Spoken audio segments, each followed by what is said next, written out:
bem-vindos a mais um Filosofando, um programa que é produzido pela UERN-TV e acontece em parceria com o Departamento de Filosofia e também a Pró-Reitoria de Extensão da UERN. Eu queria agradecer a presença mais uma vez do professor Josailton, que está sempre conosco em todas as edições. Professor, seja bem-vindo. Obrigado, Elaine, obrigado a você que está nos assistindo. Mais uma vez estamos aqui para discutir, analisar, examinar temas interessantes e de seu interesse. E cada programa é um tema diferente, o tema de hoje é gênero.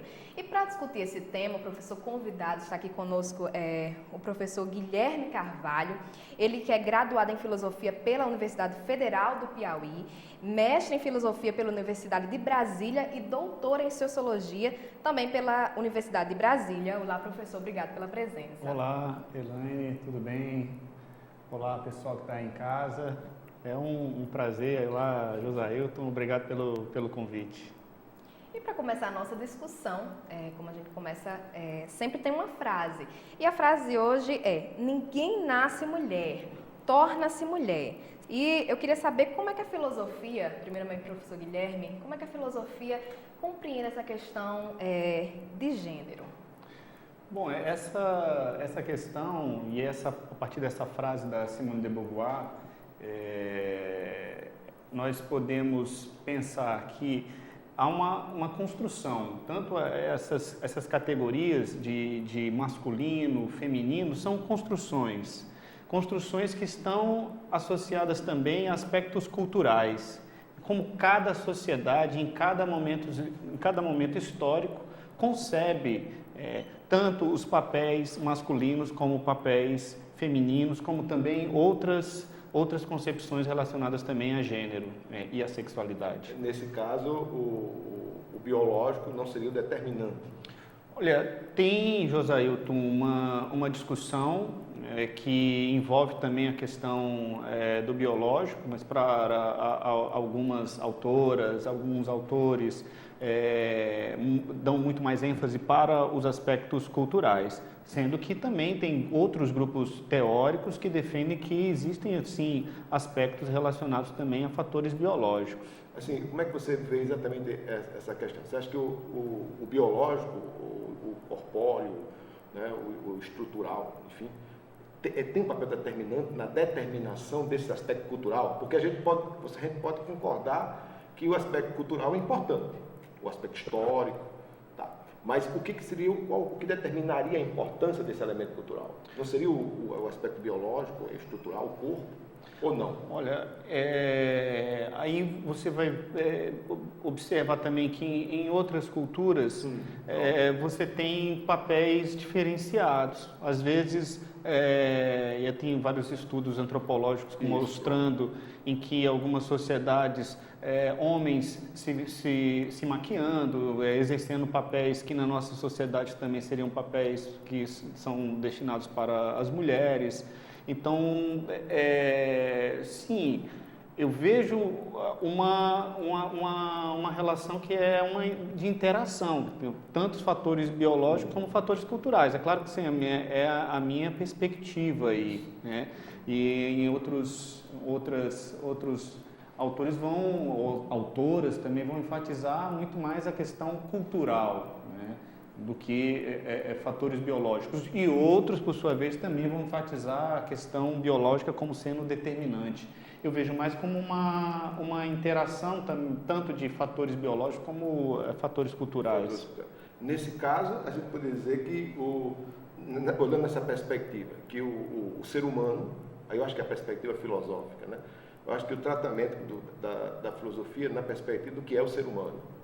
O ser humano não teria uma dimensão masculina, uma dimensão feminina, digamos, de origem. Isso seria um produto de uma construção histórica ou cultural. Sim. Nessa perspectiva. Nessa perspectiva. E isso pode ser observado também em cada momento histórico e também em cada sociedade. Como cada sociedade concebe essas categorias do masculino, feminino e também outras categorias. Há estudos antropológicos sobre as sociedades indígenas existentes no Brasil que mostram papéis diferenciados em relação a homens e a mulheres e também concepções de gênero que essas sociedades indígenas não conheciam, que nós, às vezes, na nossa sociedade nós observamos formas de discriminação e que para essas sociedades era algo natural, algo normal.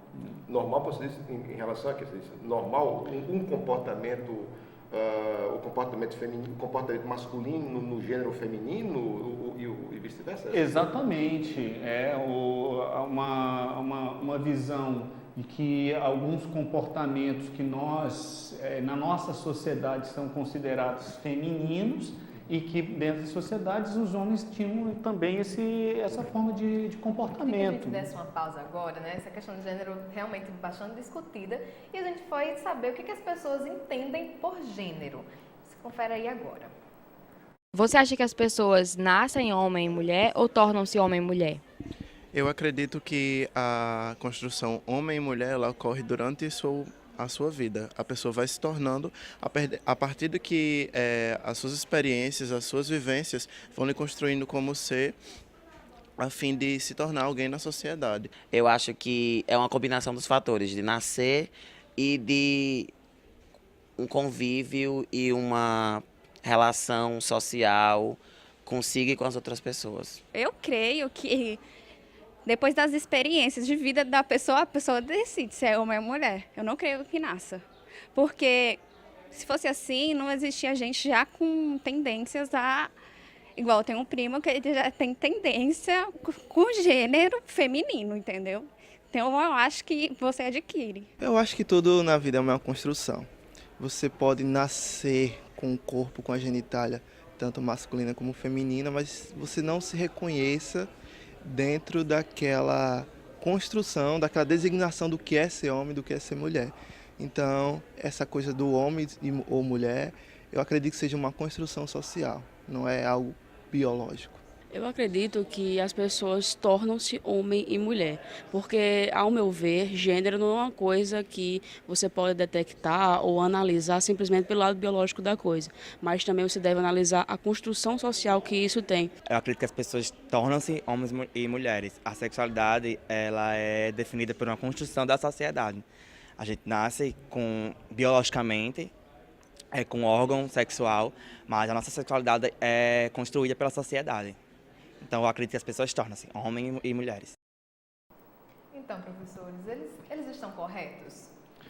Eu não diria assim, definiria se estão corretos ou estão errados. Ou incorretos, porque também isso é parte também de uma construção do que é verdadeiro, do que é falso, do que é correto.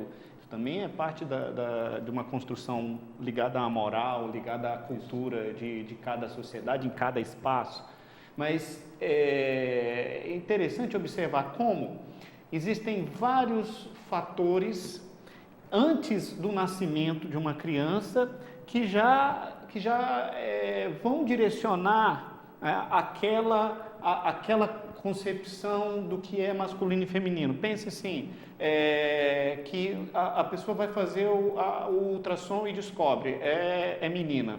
Então, como é que vai ser o quarto, geralmente? Um quarto cor-de-rosa, os brinquedos também que depois que ela nascer, que ela vai assistir as propagandas para as crianças meninas com bonecas, então cuidado com as bonecas. Então você não vai ter o menino que decidir também brincar com uma boneca, trocar fralda, ele provavelmente vai ser repreendido. Se não for na família, às vezes também na escola, a sociedade. Então, como a cultura ela vai exercer uma influência nessa construção. Daí a frase da Simone de Beauvoir, que nós poderíamos estender, né? Então, não só não se nasce mulher, torna-se mulher, mas também não se nasce homem, torna-se homem. Então, são fatores também ligados também à cultura. Aspectos biológicos, e aí também vou trazer a discussão também de outras autoras, uma autora indiana que é a Vandana Shiva, e que ela vai levantar uma tese sobre diferenças em termos biológicos de homens e mulheres. Ela vai falar quem tem a experiência de reprodução da vida? A mulher. Então, o homem não tem como ter essa experiência de reprodução da vida.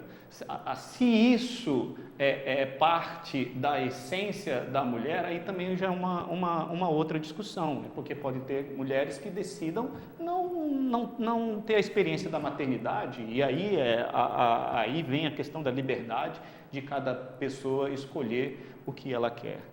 Mas aí você tem, de qualquer forma, acho que o problema todo é entender, primeiro, a questão muito difícil que seria um ser humano, né?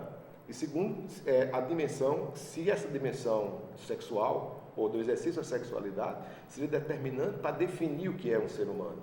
A questão da reprodução, por exemplo. Porque mesmo que a mulher não queira vivenciar a experiência reprodutiva, vamos dizer assim, mas veja que todo o seu aparato biológico é organizado para isso. Isso. Né? Então aí você tem um problema. Quer dizer, aliás, uma tentativa, um problema filosófico no sentido de, na verdade, o que é exatamente um ser humano e o que é um ser humano na sua dimensão feminina, vamos dizer assim. Sim. Aí a questão fica mais polêmica nessa perspectiva, não sei. E além disso aí, dessa polêmica que você está colocando, tem toda uma pressão da sociedade para que as pessoas elas correspondam a determinados papéis, que são as concepções hegemônicas dentro da sociedade, sim, dentro da cultura, que obrigam aquela criança, se ela quer também brincar de trocar a fralda, ou aquele pai que quer também trocar a fralda da criança, de ter uma visão preconceituosa em relação a essa pessoa. Por exemplo, são meninos, são criados como meninos, com brinquedos de meninos, como se diz, mas naturalmente não se identificam, né? E têm desejos por outros meninos. Sim. A questão naturalmente aí, Elaine, é que eu não sei até que ponto essa história do naturalmente se identificaria. Porque tem toda uma implicação e que é muito complicado para nós entendermos o que é a natureza, o que é cultura, sim, até que ponto todas elas fazem parte de um todo associado ao ser humano. Sim. O ser humano constrói a cultura e ele interfere na natureza através dessa construção cultural. Quer dizer, já está dentro já uma dimensão do ser humano. A cultura, e a cultura também transformando a natureza, e aí se afirmar que algo é natural ou cultural, isso são questões complexas. Vamos dar uma pausa agora nessa discussão para o nosso intervalo.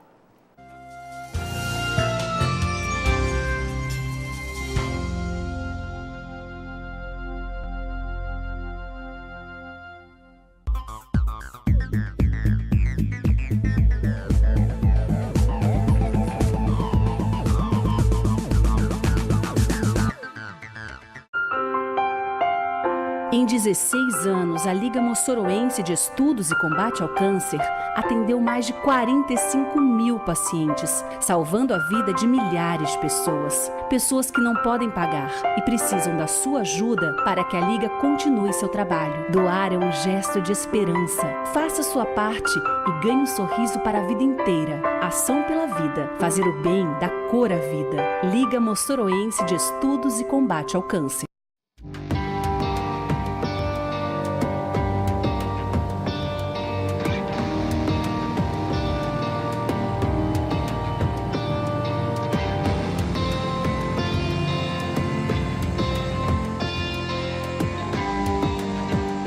Quando você decide ajudar, sua força se multiplica.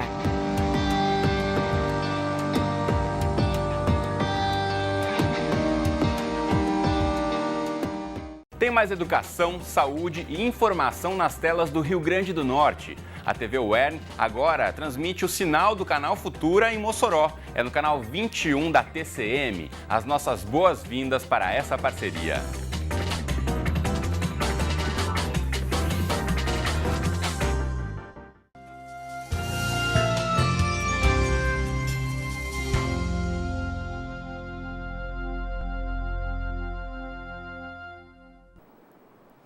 Estamos de volta com o segundo bloco do Filosofando. E só recapitulando, no primeiro bloco o tema de hoje é gênero. E agora a gente vai falar parar para um momento importante, que são as sugestões de livros. Para quem quiser se aprofundar no assunto, o professor Guilherme separou alguns livros para a gente, não é isso, professor? Sim, Gênero, Sexualidade e Educação, de autoria da Guacira Louro. Esse livro ela vai mostrar como também no campo da educação e até no cotidiano da escola há essa construção das categorias de gênero masculino e feminino, como há também essa separação dentro da instituição escolar, dentro dos currículos. O outro livro é O que é Transsexualidade, da professora Berenice Bento. Nesse livro aí, ela aborda o tema da transexualidade, que já são aí concepções que fogem dessa cultura hegemônica que impõe aí a heterossexualidade como sendo o comportamento correto e discrimina outras formas de comportamento. E o livro da Simone de Beauvoir, O Segundo Sexo, que é um clássico dentro da discussão de gênero. A Simone de Beauvoir foi a companheira de Jean-Paul Sartre, filósofo francês. Ela representa aí uma geração tanto do movimento feminista e das teorias feministas, e também toda uma discussão que vai surgir sobre a questão de gênero. Me permita só uma observação, é que esse último livro da Simone de Beauvoir é um calhamaço, né? Era. Vocês vão perceber que é um passo, 800. Aqui no Brasil foi publicado em 12 volumes, sim, parece. Mas você consegue encontrar num volume só, se tiver fôlego. Mas é muito interessante, é muito legal. Voltando agora para a nossa discussão, nós estamos falando, o tema de hoje é gênero, e agora a gente vai falar sobre sexualidade. Eu queria dar continuidade à nossa discussão, primeiro para o professor Josailton. Professor, existe essa diferença entre gênero e sexualidade? Bom, da forma como eu vejo a questão, não sei se o professor Guilherme vai concordar com isso, mas eu consigo fazer uma distinção, não é? Eu acho que a questão do gênero é uma coisa, porque a gente estava discutindo no primeiro bloco. Agora, o exercício da sexualidade, eu consigo estabelecer uma diferenciação. Eu consigo ver, por exemplo, que uma pessoa do gênero masculino, por exemplo, pode, no exercício de sua sexualidade, se comportar como feminino. E o feminino, no exercício de sua sexualidade, se comportar como o masculino. Eu consigo estabelecer essa diferenciação. E essa diferenciação, agora eu vejo que os problemas maiores diz respeito a prática disso e a publicidade de tudo isso, que aí entra uma série de questões de ordem, preconceitos e normas, ritos de grupos sociais, enfim. Mas eu consigo estabelecer essa diferenciação. Antes do professor responder, eu já queria aproveitar para saber se também, na sua resposta, se a questão da sexualidade ela é uma escolha. Olha, essa relação entre gênero e sexualidade e tem várias teorias que levantam esse questionamento. O gênero ele foi pensado a partir da sexualidade. E houve uma desconsideração da questão de como a sexualidade envolve desejos múltiplos, difusos, diversos, a sexualidade, né?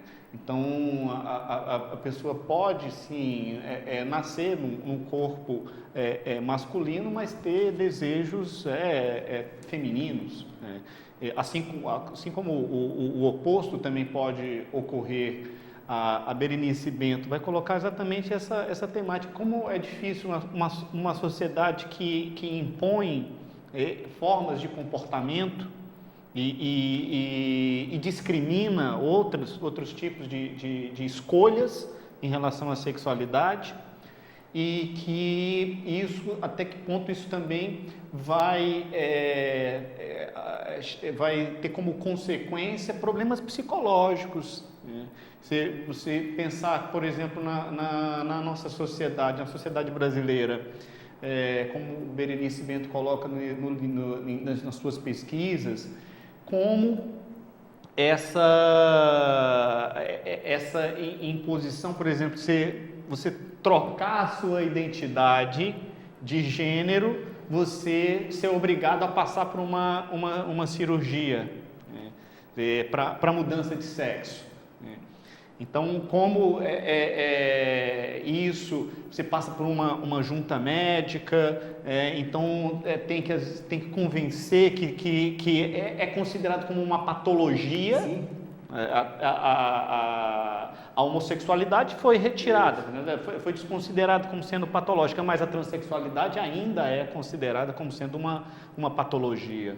Então, até que ponto isso aí também vai gerar problemas psicológicos nas pessoas, e que acabam sendo, você tem esse reconhecimento, quer dizer, atualmente existem políticas para tentar manter pessoas, por exemplo, nas instituições de ensino, dando a liberdade para que elas escolham a sua identidade de gênero, que elas sejam chamadas,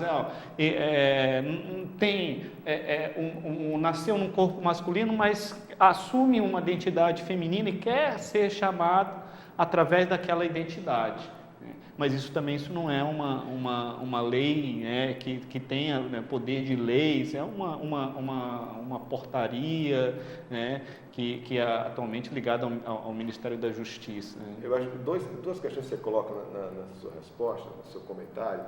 Uma que eu acho muito complicada. Uma é a questão da identidade e a expectativa, né, que eu acho que a sociedade, os pais, têm uma expectativa em relação à identidade de gênero. E aí a complicação se dá exatamente por conta disso, quando aquela expectativa de identidade não é satisfeita. Aí vem a questão que você coloca.